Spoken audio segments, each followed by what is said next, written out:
ভক্ত শিরোমণি তারিগোন্ডা ভেঙ্কমাম্বা সমাধি। তিরুপতির থেকে ৮০ কিলোমিটার দূরে অবস্থিত ওয়ায়ালপাড়ু মণ্ডলের তারিগোন্ডা গ্রামে বাস করতেন মঙ্গম্মা ও কানালা কৃষ্ণাইয়া দম্পতি। ১৭৩০ খ্রিস্টাব্দে তাদের কন্যা ভেঙ্কম্মার জন্ম হয়। ৫ জন পুত্র সন্তানের পর কৃষ্ণাইয়া তিরুমালা ভেঙ্কটেশ্বর স্বামীর দর্শন করে তার কাছে এক কন্যা সন্তান প্রার্থনা করেন। ভেঙ্কটেশ্বর স্বামীর কৃপায় জন্মগ্রহণ করাই তার নাম রাখা হয় ভেঙ্কম্মা। ভেঙ্কম্মা বাড়িতেই বড়দের কাছ থেকে ভাগবত, রামায়ণ এবং ভেঙ্কটেশ্বর স্বামীর লীলা শ্রবণ করতেন। ছোট বয়স থেকেই তিনি ভেঙ্কটেশ্বর স্বামীর ধ্যান করতেন। তিনি কারো সাথে বেশি কথা বলতেন না। সেই কারণে অনেকে ভাবতেন তিনি ভূতের কবলে পড়েছেন। ১২ বছর বয়সে ভেঙ্কম্মার বিয়ে হয় ভেঙ্কটাচলপতি নামক এক যুবকের সঙ্গে।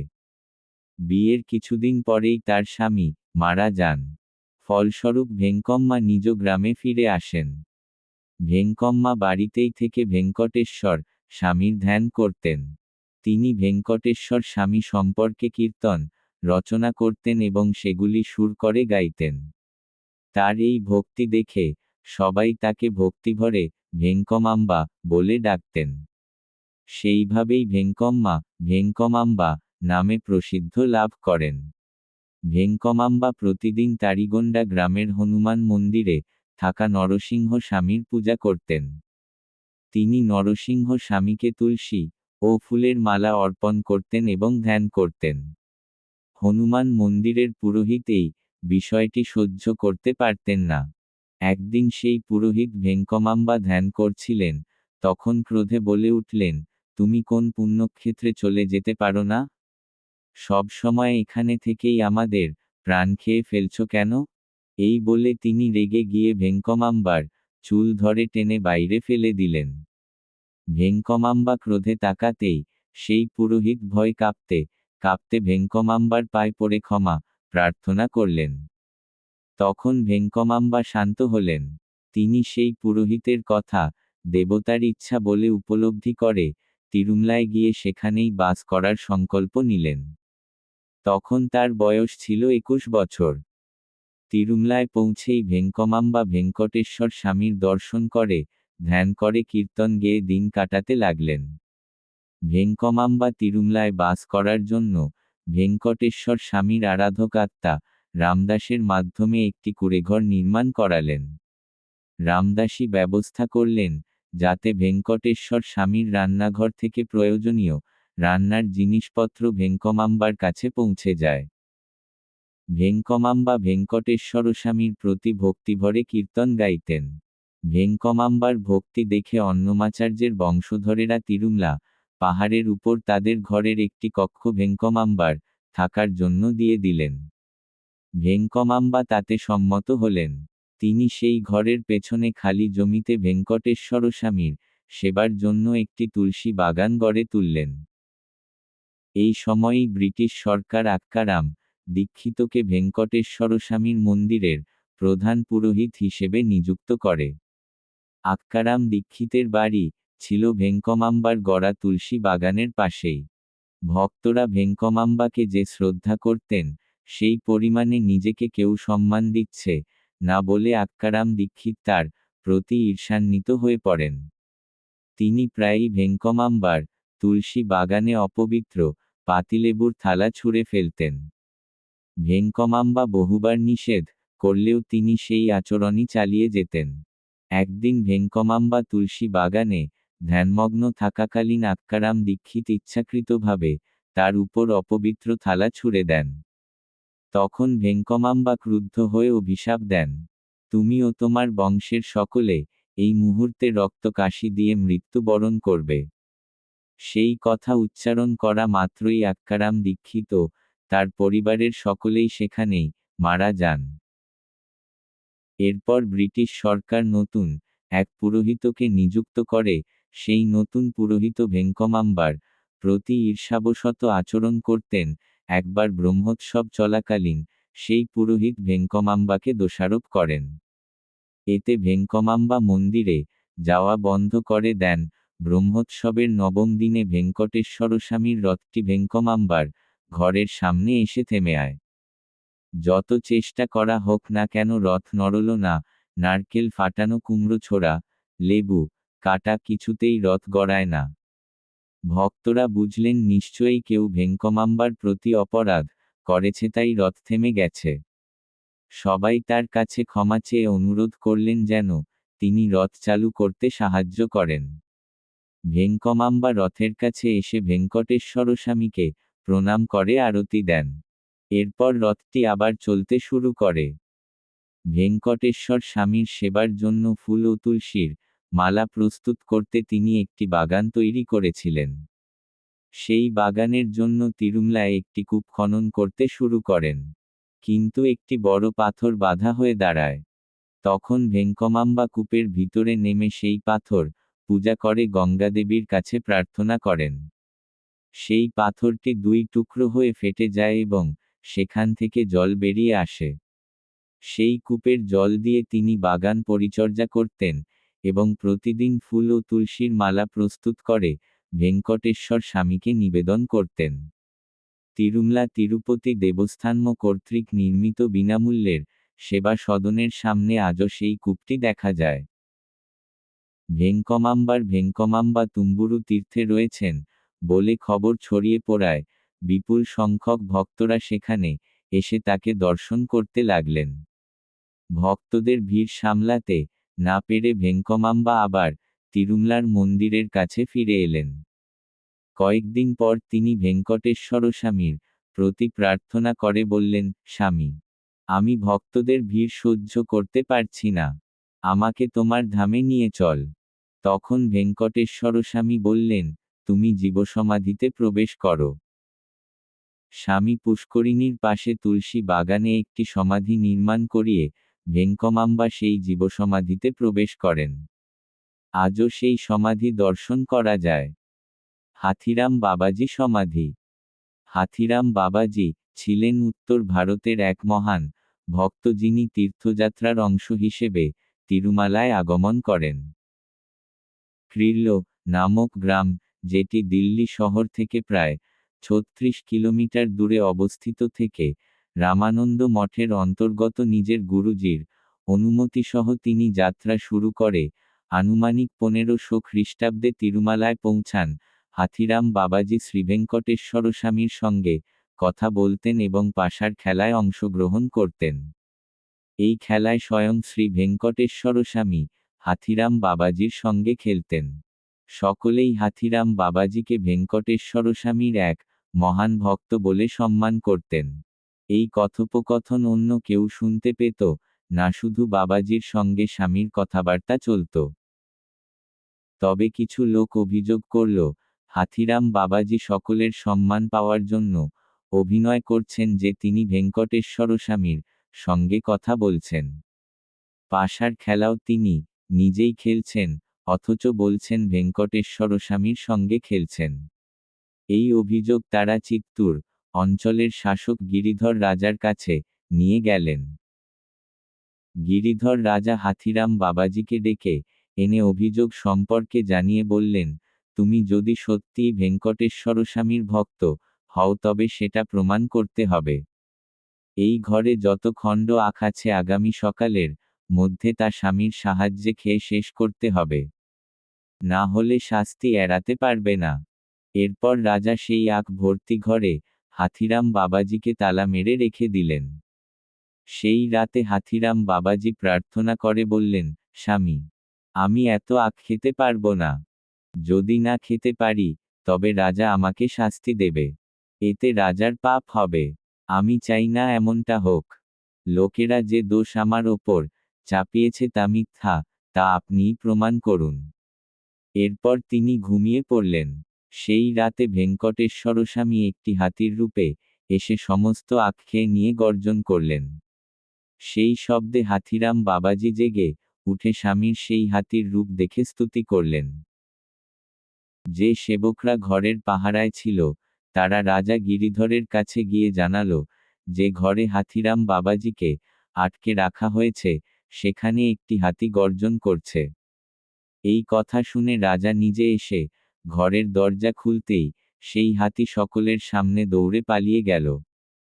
হাথিরাম বাবাজি তখনও শ্রীভেঙ্কটেশ্বর স্বামীর স্তব করছিলেন। তখন গিরিধর রাজার উপলব্ধি হল যে ভেঙ্কটেশ্বর স্বামী স্বয়ং হাতির রূপ ধারণ করে এসেছিলেন এবং সেই আখ খেয়ে গেছেন। গিরিধর রাজা হাথিরাম বাবাজিকে একজন বিশুদ্ধ ভক্ত হিসেবে স্বীকার করে নিলেন। এরপর তিনি হাথিরাম বাবাজিকে শ্রীভেঙ্কটেশ্বর স্বামীর মন্দিরের একজন কর্তৃপক্ষ হিসেবে নিয়োগ করলেন এবং নিজেও তাকে গুরু হিসেবে গ্রহণ করলেন। পরে রাজা স্বয়ং ভেঙ্কটেশ্বর স্বামীর অনেক সেবা করেন। হাথিরাম বাবাজি প্রতিদিন ভেঙ্কটেশ্বর স্বামীর সুপ্রভাত সেবায় সদ্য দোহানো গরুর দুধ এবং মাখন নিবেদন করে আরতি প্রদান করতেন। আজও হাথিরাম বাবাজির শিষ্যগণ তিরুমালায় হাথিরাম বাবাজি মঠ থেকে দুধ এবং মাখন সোনার থালায় নিয়ে এসে ভেঙ্কটেশ্বর স্বামীর সুপ্রভাত সেবায় অর্পণ করেন। মন্দিরের পুরোহিতরা সেই দুধ ও মাখন ভেঙ্কটেশ্বর স্বামীকে নিবেদন করেন।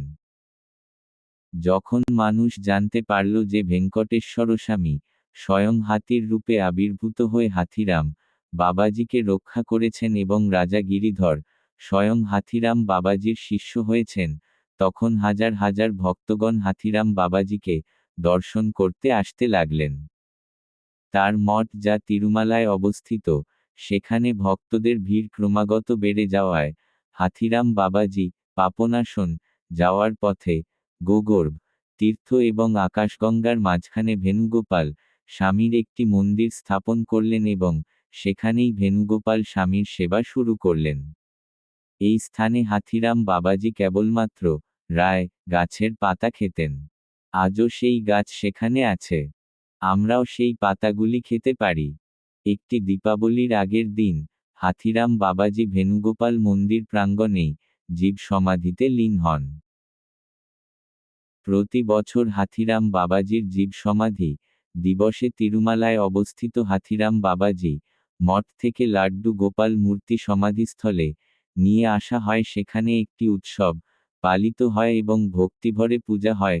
প্রথমে তাকে শুধুমাত্র বাবাজি বলে সম্বোধন করা হতো, কিন্তু যেহেতু ভেঙ্কটেশ্বর স্বামী হাতির রূপে এসে তাকে রক্ষা করেছিলেন, তাই তিনি পরিচিত হন হাথিরাম বাবাজি নামে।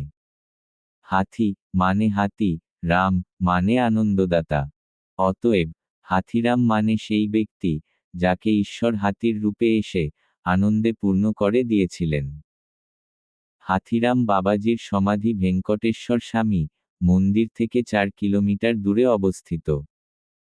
আকাশগঙ্গা তীর্থ মহিম। তিরুমলনম্বী প্রতিদিন পাপনাশন তীর্থ থেকে জল নিয়ে এসে ভেঙ্কটেশ্বর স্বামীর অভিষেক করতেন। একদিন ভেঙ্কটেশ্বর স্বামী এক বালকের রূপ ধারণ করে তিরুমলনম্বীর সামনে এসে বলেন, দাদু দাদু, তৃষ্ণা পেয়েছে, জল চাই। তিরুমলনম্বী উত্তরে বলেন, এই জল আমি পাপনাশন থেকে ভেঙ্কটেশ্বর স্বামীর জন্য নিয়ে আসছি। যদি তোমাকে এই জল দিই তাহলে তা অপবিত্র হয়ে যাবে। আমি দ্বিতীয়বার পাপনাশনে গিয়ে জল নিয়ে আসা পর্যন্ত স্বামীর অভিষেকে দেরি হয়ে যাবে। তাই তুমি পাপনাশনে গিয়ে জল পান কর। এই কথা বলে তিনি চলে যান। তিরুমলানম্বী নিশ্চিত হয়েছিলেন যে বালকের রূপে এসেছেন স্বয়ং ভেঙ্কটেশ্বর স্বামী। সেই দিন থেকেই তিনি ওই জলেরই সংগ্রহ করতেন। পাহাড় থেকে জল প্রবাহিত হওয়ার কারণে ওই জলের নাম হয়েছে আকাশগঙ্গা।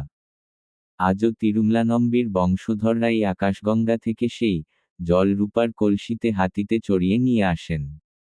যেদিন আকাশগঙ্গা উৎপত্তি লাভ করেছিল, সেই দিন ভেঙ্কটেশ্বর স্বামীর উৎসব বিগ্রহকে আকাশগঙ্গার নিকটে নিয়ে গিয়ে সেখানেই উৎসব পালন করা হয়। এই আকাশগঙ্গা তীর্থ ভেঙ্কটেশ্বর স্বামী মন্দির থেকে 5 কিলোমিটার দূরে অবস্থিত। জাবালি তীর্থের মাহাত্ম্য। কাবেরী নদীর তীরে দুরাচারী নামে এক ব্রাহ্মণ বাস করতেন, যিনি মদ্যপান, চুরি এবং বারঙ্গনার সঙ্গে জীবনযাপন করতেন। একদিন একটি রাক্ষস তাকে অধিকার করে। সেই রাক্ষস বিভিন্ন দেশ ভ্রমণ করে ভেঙ্কটাচল পর্বতে এসে জাবালি তীর্থে স্নান করেন। এই স্নানের ফলে তিনি রাক্ষসত্ব থেকে মুক্তি পেয়ে কৈলাসে বৈকুণ্ঠে প্রবেশ করেন। পরে দুরাচারী জাবালি মুনির কাছে এসে জিজ্ঞাসা করেন, আমি কাবেরী নদীর তীরে থাকি এবং পতিত ব্রাহ্মণ। আমি এখানে কিভাবে এসেছি? জাবালি মুনি উত্তরে বলেন, একজন রাক্ষস তোমাকে অধিকার করে বিভিন্ন দেশ ঘুরিয়ে এখানে নিয়ে এসেছে। সেই রাক্ষস এখানে আমার বাসস্থানের এই তীর্থে স্নান করাই তার রাক্ষসত্ব দূর হয়ে যায় এবং সে বৈকুণ্ঠে প্রবেশ করে। তুমিও এই তীর্থে স্নান করেছ, সেই কারণে তোমার সমস্ত পাপ দূর হয়েছে। এরপর দুরাচারী তার জীবনের বাকি সময় এখানে থাকেন। তিনি জাবালি তীর্থে স্নান করেন এবং ভেঙ্কটেশ্বর স্বামীর ভক্তি সহকারে সেবা করেন। মৃত্যুর পর তিনি বৈকুণ্ঠে গমন করেন। এই জাবালি তীর্থ ভেঙ্কটেশ্বর স্বামী মন্দির থেকে 6 কিলোমিটার দূরে অবস্থিত। পাপনাশন তীর্থের মাহাত্ম্য। ভদ্রমতী। ভদ্রমতী নামে এক ব্রাহ্মণের 6 জন স্ত্রী এবং 200 সন্তান ছিল। কিন্তু ধন না থাকায় তারা সবাই উপবাসে ছিলেন। ভদ্রমতী তার এই কষ্টের জন্য দুঃখিত হয়ে পড়েন। তখন তার ছোট স্ত্রী বলেন, হে স্বামী, সুবর্ণমুখারী নদীর তীরে ভেঙ্কটাচল নামে এক পর্বত আছে। সেই পর্বতে পাপনাশন নামে একটি তীর্থ রয়েছে। সেখানে স্নান করলে পূর্বজন্মের পাপ দূর হয় এমন কথা আমার পিতা নারদমুনি থেকে শুনেছেন। আমরা সবাই সেখানে গিয়ে স্নান করি। ভদ্রমতী তার স্ত্রীর কথা মতো পরিবারের সবাইকে নিয়ে পাপনাশন তীর্থে স্নান করেন এবং তার দারিদ্র্য থেকে মুক্তি পান। সুমতি। দৃঢ়মতি নামে এক শূদ্র ব্রাহ্মণদের কাছে যান এবং তাদের কাছে তিনি প্রার্থনা করেন, আমাকে বেদ শিক্ষা দিন। ব্রাহ্মণরা তাকে বলেন, বেদ অনুসারে শূদ্রদের বেদ শিক্ষা দেওয়া নিষিদ্ধ। তাই তুমি এখানে থেকে ব্রাহ্মণদের সেবা করো, এতে তোমার শুভ হবে। কিন্তু দৃঢ়মতি এই উপদেশ শোনেননি। তিনি বনে একটি আশ্রম স্থাপন করেন এবং ব্রাহ্মণের মতো নিত্যকর্ম জপ হোম ও তপস্যা করতে শুরু করেন। একদিন সুমতি নামে এক ব্রাহ্মণ তীর্থযাত্রা করতে করতে দৃঢ়মতির আশ্রমে পৌঁছান। দৃঢ়মতি তাকে অতিথি সেবা প্রদান করেন এবং বলেন, আমাকে বেদ শিক্ষা দিন। সুমতি দৃঢ়মতিকে বেদ শিক্ষা দেন। শূদ্রকে বেদ শিক্ষা দেওয়ার কারণে সুমতি মৃত্যুর পর নরক ভোগ করেন। এরপর তিনি বিভিন্ন পশুর জন্ম গ্রহণ করেন এবং তারপর শূদ্র, বৈশ্য ও ক্ষত্রিয় জন্ম লাভ করেন। এরপরে তিনি ব্রাহ্মণ কুলে জন্মগ্রহণ করেন। ব্রাহ্মণ কুলে জন্মের সময় সুমতিকে ব্রহ্মরাক্ষস অধিকার করে। সুমতি তার পিতার কাছে যান এবং তার এই সমস্যার কথা জানান। তখন তার পিতা অগস্ত্যমুনির কাছে যান এবং বলেন, আমার পুত্র কোনো পাপ করেনি, তারপরও কেন ব্রহ্মরাক্ষস তাকে অধিকার করেছে? অগস্ত্যমুনি সুমতির পূর্বজন্মের কথা জেনে বলেন, শূদ্রকে বেদ শিক্ষা দেওয়ার কারণে তাকে এত জন্ম গ্রহণ করতে হয়েছে। এই ব্রহ্মরাক্ষসকে যম পাঠিয়েছেন। তোমার পুত্র যদি ভেঙ্কটাচলে পাপনাশন তীর্থে স্নান করেন তবে শূদ্রকে বেদ শিক্ষা দেওয়ার পাপ এবং ব্রহ্মরাক্ষস থেকে মুক্তি লাভ করবে। সুমতির পিতা সেই নির্দেশ অনুসারে কাজ করেন এবং সুমতি তার পাপ এবং ব্রহ্মরাক্ষস থেকে মুক্তি লাভ করেন। এই পাপনাশন তীর্থ ভেঙ্কটেশ্বর স্বামী মন্দির থেকে 7 কিলোমিটার দূরে অবস্থিত। চক্র তীর্থের মাহাত্ম্য। পদ্মনাভ নামে এক ব্রাহ্মণ ভেঙ্কটাচলে বিষ্ণুর উদ্দেশ্যে তপস্যা করেন। তারতপস্যায় সন্তুষ্ট হয়ে বিষ্ণু তাকে দর্শন দেন। তখন পদ্মনাভ বিষ্ণুকে প্রার্থনা করে বলেন, আমাকে মুক্তি প্রদান করুন। বিষ্ণু উত্তর দেন, তুমি এখানে এই তীর্থে স্নান করো এবং আমার ভক্তি সাধন করো, তাহলে তুমি মুক্তি লাভ করবে। এই আশীর্বাদ দিয়ে বিষ্ণু অদৃশ্য হয়ে যান। এরপর পদ্মনাভ বিষ্ণুর নির্দেশ অনুযায়ী তীর্থে থেকে তপস্যা করতে থাকেন। একদিন এক রাক্ষস পদ্মনাভকে হত্যা করতে আসে। পদ্মনাভ বিষ্ণুর কাছে তার রক্ষা কামনা করেন। তার ভক্তকে রক্ষা করার জন্য বিষ্ণু তার সুদর্শন চক্র পাঠান। সুদর্শন চক্র সেই রাক্ষসকে হত্যা করে পদ্মনাভকে রক্ষা করেন। তখন পদ্মনাভ সুদর্শনের স্তব করেন। সুদর্শন সন্তুষ্ট হয়ে বলেন, আমি আজ থেকে এই তীর্থে অবস্থান করব এবং তোমাকে রাক্ষসদের থেকে রক্ষা করব। আমি এই তীর্থে থাকার কারণে এর নাম চক্রতীর্থ হবে। এখানে স্নানকারীরা তাদের সমস্ত পাপ থেকে মুক্তি পাবেন। এই কথা বলে সুদর্শন চক্র সরোবর প্রবেশ করেন। একসময় কিছু ঋষি শ্রীরঙ্গমে বাস করছিলেন এবং রঙ্গনাথের সেবা করছিলেন। একদিন ঋষিরা ঋষি বশিষ্ঠের সঙ্গে কাবেরী নদীতে স্নান করতে যান। সেই সময় সুন্দর নামে এক গান্ধর্ব তার স্ত্রীর সঙ্গে কাবেরী নদীতে নগ্নভাবে স্নান করছিলেন। ঋষিদের দেখার সঙ্গে সঙ্গে সুন্দরর স্ত্রীরা দ্রুত তাদের পোশাক পরেন, কিন্তু সুন্দর পোশাক পরেননি। তখন ঋষি বশিষ্ঠ সুন্দরকে অভিশাপ দিয়ে বলেন, আমাদের দেখে তুমি পোশাক পরনি, তাই তুমি রাক্ষসে রূপান্তরিত হও। সুন্দরের স্ত্রীরা ঋষি বশিষ্ঠকে প্রার্থনা করে বলেন, আমাদের স্বামীর অভিশাপ মোচনের উপায় বলুন। ঋষি বশিষ্ঠ উত্তর দেন, যখন এই সুন্দর ভেঙ্কটাচলে তপস্যার্ত পদ্মনাভকে হত্যার উদ্দেশ্যে যাবে তখন পদ্মনাভ বিষ্ণুকে রক্ষা করার জন্য প্রার্থনা করবেন। বিষ্ণুর পাঠানো সুদর্শন চক্র দ্বারা সুন্দর মারা যাবে এবং তার অভিশাপ মোচন হবে। এই কথা শুনে সুন্দর পদ্মনাভ এবং সুদর্শনকে তার অভিশাপের কথা জানান এবং তাদের প্রণাম করে তার নিজ লোকের দিকে ফিরে যান। এই চক্রতীর্থ ভেঙ্কটেশ্বর স্বামী মন্দির থেকে 4 কিলোমিটার দূরে অবস্থিত। শ্রীবাড়ি পাডালু ভেঙ্কটেশ্বর স্বামীর পদচিহ্ন। ভৃগু মহর্ষি নারায়ণকে পরীক্ষা করার পর লক্ষ্মীদেবী বৈকুণ্ঠ ছেড়ে চলে যান। লক্ষ্মীদেবী ছাড়া বৈকুণ্ঠে থাকতে না পেরে নারায়ণ বেঙ্কটাচলমে আসেন। বেঙ্কটাচলমে নারায়ণ অবতরণ করার স্থানে তার পদচিহ্ন পড়ে। এই পদচিহ্নগুলোকে শ্রীভারি পদ বলা হয়। বেঙ্কটাচল ক্ষেত্রের ব্রহ্মাদি দেবতারা যখন ভেঙ্কটেশ্বর স্বামীকে দর্শন করতে আসেন, তারা প্রথমে এই শ্রীভারি পদগুলিতে মাথা নত করে প্রণাম করেন। চক্রতীর্থ থেকে শ্রীভারি পদগুলি 2 কিলোমিটার দূরে এবং ভেঙ্কটেশ্বর স্বামী মন্দির থেকে 6 কিলোমিটার দূরে অবস্থিত।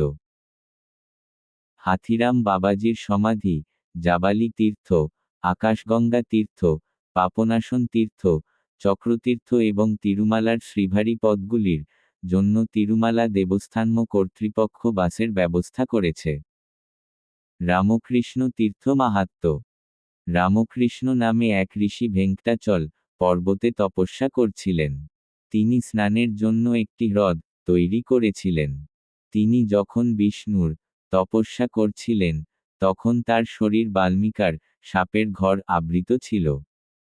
তার তপস্যার ভয়ে ইন্দ্র বৃষ্টি ঘটান, কিন্তু তপস্যা ভঙ্গ করতে না পেরে চলে গেলেন।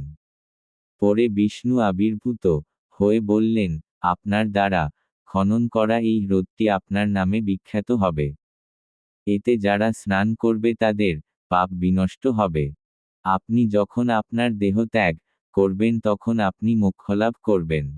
পাপনাশন থেকে 5 কিলোমিটার হেঁটে রামকৃষ্ণ তীর্থে যাওয়া যায়। এই জায়গাটি জঙ্গলে অবস্থিত হওয়ায় শুধুমাত্র জানুয়ারি ফেব্রুয়ারি মাসে মাঘ মাসের পূর্ণিমা তিথিতে এখানে যাওয়া যায়। কুমারধারা তীর্থের মাহাত্ম্য। বৃদ্ধ ব্রাহ্মণ একবার ভেঙ্কটেশ্বর স্বামী বালকের রূপে ভেঙ্কটাচল পর্বতে বিচরণ করছিলেন।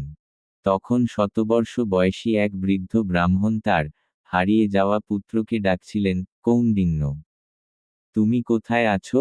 বালকের রূপে ভেঙ্কটেশ্বর স্বামী তাকে জিজ্ঞেস করলেন, এখানে তো কেউ নেই, আপনি কাকে ডাকছেন? দুঃখভরা কণ্ঠে বৃদ্ধ ব্রাহ্মণ আরেকবার বিলাপ করতে লাগলেন, হে পুত্র, তুমি কোথায় গেলে? এখন আমি আশ্রমে কেমন করে ফিরব? নিত্যকর্ম কেমন করে সম্পন্ন করব? তখন ভেঙ্কটেশ্বর স্বামী বললেন, হে ব্রাহ্মণ, তোমার শরীর শিথিল হয়ে গেছে, চুল সাদা হয়ে গেছে, ত্বকে ভাঁজ পড়েছে, দৃষ্টি ম্লান হয়ে গেছে। তবুও কি তুমি বেঁচে থাকতে চাও? ব্রাহ্মণ উত্তর দিলেন, আমি এখনো দেবঋণ শোধ করতে পারিনি, তাই আমাকে বেঁচে থাকতে হবে। এই উত্তর শুনে ভেঙ্কটেশ্বর স্বামী সন্তুষ্ট হলেন।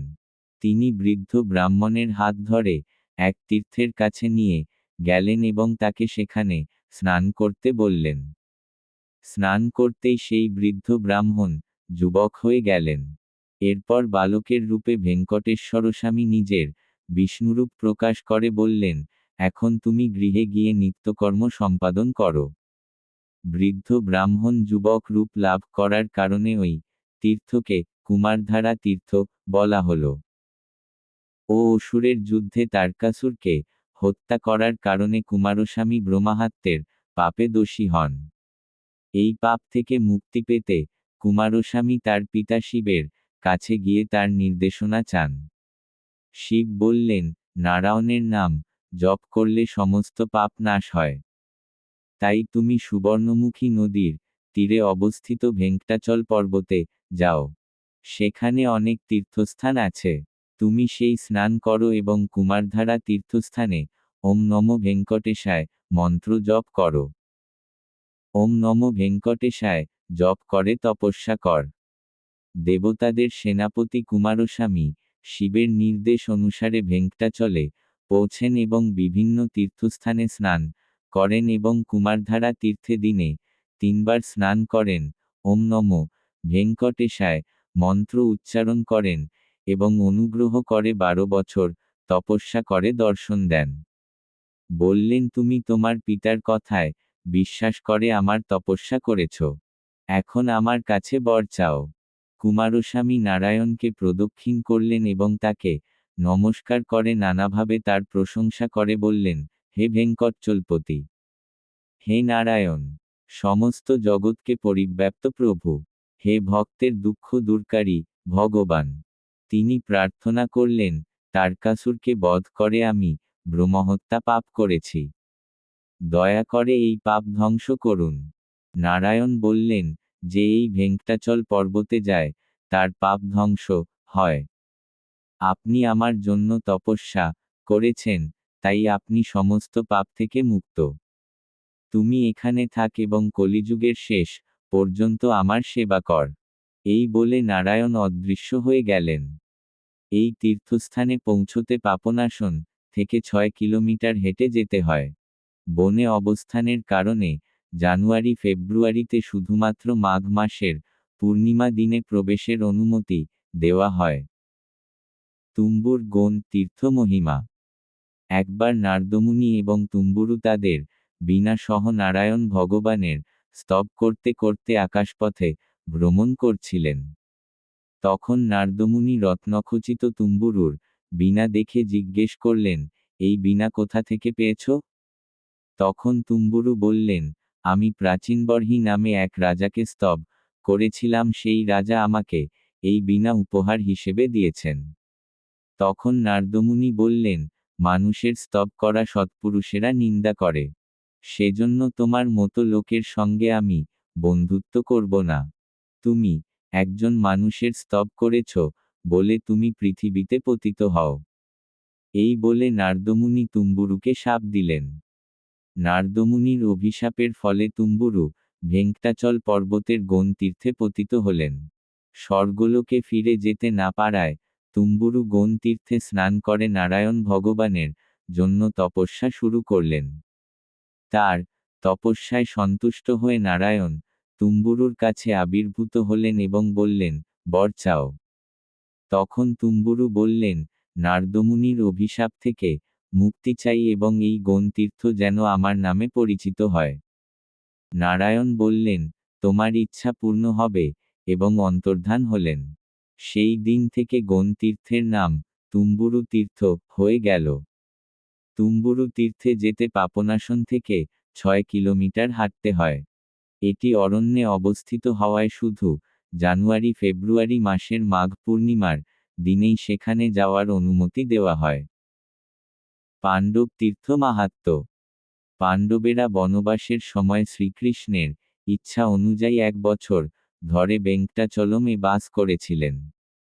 পাণ্ডবদের স্নান করা কুণ্ডটিকে পাণ্ডব তীর্থ নামে অভিহিত করা হয়। এই পাণ্ডব তীর্থটি বেঙ্কটেশ্বর স্বামীর মন্দির থেকে প্রায় 2 কিলোমিটার দূরে অবস্থিত এবং রাস্তা সুবিধা উপলব্ধ।